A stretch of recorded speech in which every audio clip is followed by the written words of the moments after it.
नमस्कार। चलिए आज एक ऐसे सफर पर चलते हैं जिसने न सिर्फ दुनिया का नक्शा बदला बल्कि हमारे देश भारत की आज़ादी की कहानी लिखने में भी एक बहुत बड़ी भूमिका निभाई। जी हाँ, हम बात कर रहे हैं प्रिंटिंग प्रेस की।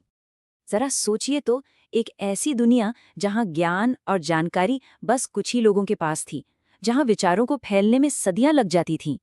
आज तो हम सब इन्फॉर्मेशन के समंदर में जी रहे हैं, लेकिन हमेशा से ऐसा नहीं था। कितनी अलग दुनिया रही होगी, है ना?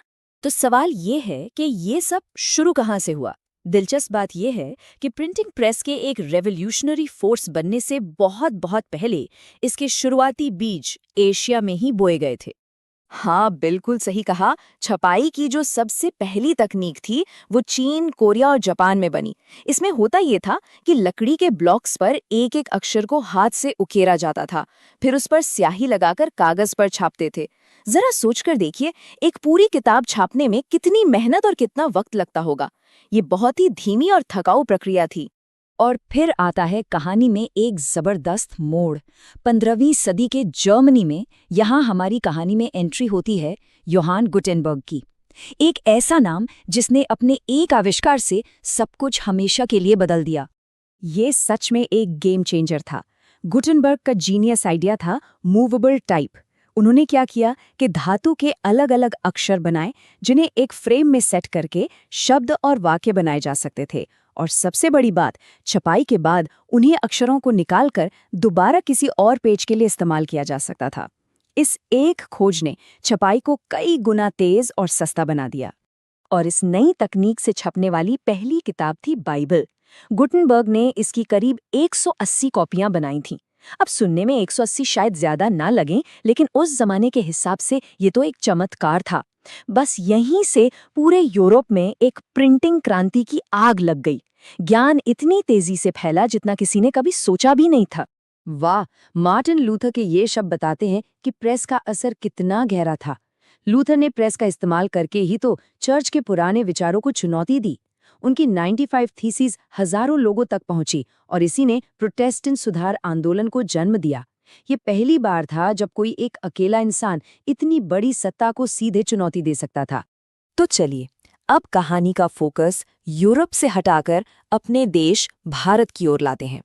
देखते हैं कि इस शक्तिशाली तकनीक ने जब यहाँ कदम रखा तो क्या हुआ। हाँ, छपाई से पहले भारत में सीन बिल्कुल अलग था।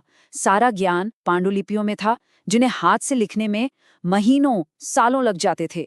ये बहुत महंगा और धीमा काम था।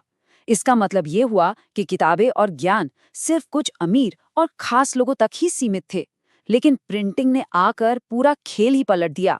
और पता है, भारत में पहली प्रिंटिंग प्रेस 16वीं शताब्दी में पुर्तगाली मिशनरियों के साथ गोवा पहुंची। मकसद तो उनका धार्मिक किताबों को छापना था, लेकिन इस मशीन की किस्मत में कुछ और ही लिखा था। जल्द ही इसका इस्तेमाल एक बहुत बड़े और बिल्कुल अलग मकसद के लिए होने वाला था। बिल्कुल, भारत की धरती पर कदम रखते ही ये सिर्फ एक मशीन नहीं रही, ये सामाजिक सुधार की मशाल बनी, राष्ट्रीय चेतना जगाने का जरिया बनी और आखिर में आज़ादी की लड़ाई का एक ताकतवर हथियार बन गई। ये बन गई आज़ादी की आवाज़।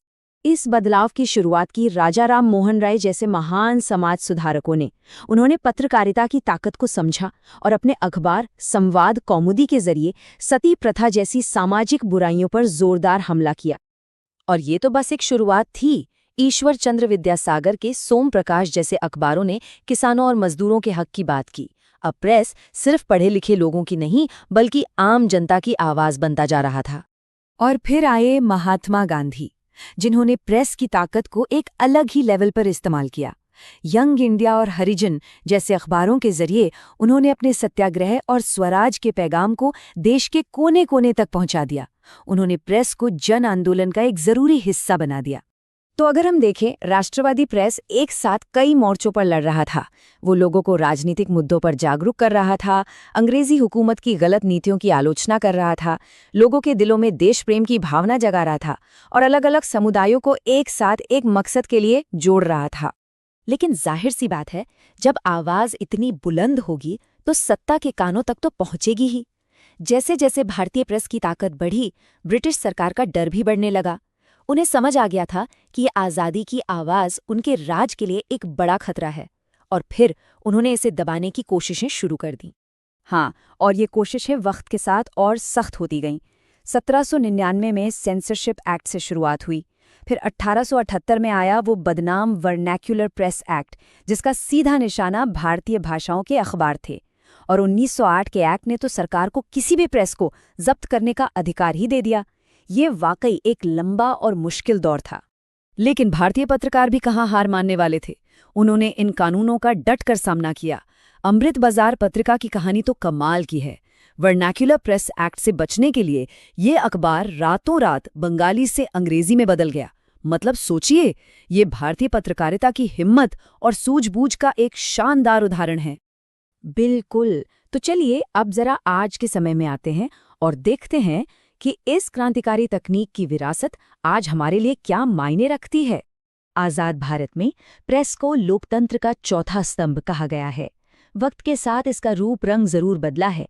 अब ये मनोरंजन, खेल और जिंदगी के हर पहलू के बारे में बात करता है। लेकिन इसका जो असली मकसद है वो आज भी वही है, लोगों तक सही जानकारी पहुंचाना, उन्हें जागरूक करना और सत्ता से सवाल करना। ये एक बहुत ही दिलचस्प और ज़रूरी सवाल है और ये हमें एक गहरी सोच के साथ छोड़ जाता है कि आज के डिजिटल युग में, जहाँ हर कोई एक कंटेंट क्रिएटर है, जहाँ खबरें सेकंडों में फैल जाती हैं, क्या एक लाइक और एक शेयर में वाकई वो ताकत है जो कभी छपे हुए शब्दों में हुआ करती थी? इस पर सोचना तो बनता है।